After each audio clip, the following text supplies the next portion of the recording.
Hi, everyone. This Sabbath morning, we're going to end our journey into some of the Old Testament heroes of faith, and we're going to look specifically at a rather gutsy man by the name of Amos.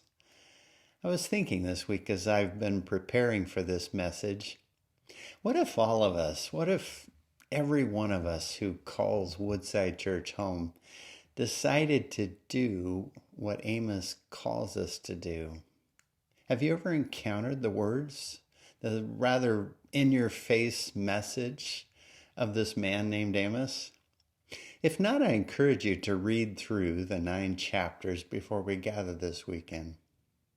What if all of us here at Woodside Church worked to create a community with the kind of compassion that Hosea calls for? What if we just blanketed our little community with all kinds of love and generosity and care? What would happen if you did this? What would happen if I did this? Maybe you're thinking to yourself, well, the needs are so great. I really can't make a difference. But that's not really the issue, is it? Because you never know what you and God can do together. And what matters is that you and I give it a try.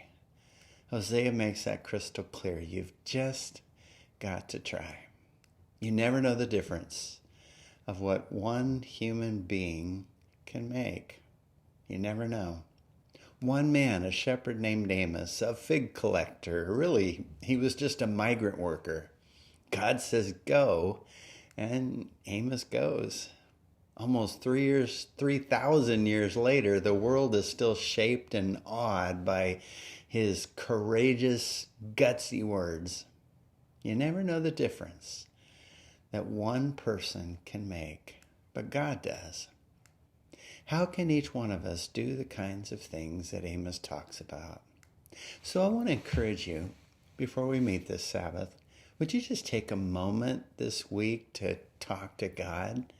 Would you just talk to him in prayer and say, God, what is it that you want me to do to make a real difference in my world, my community, my neighborhood, my place of work? I'm looking forward to seeing each one of you this Sabbath morning as we continue our study together.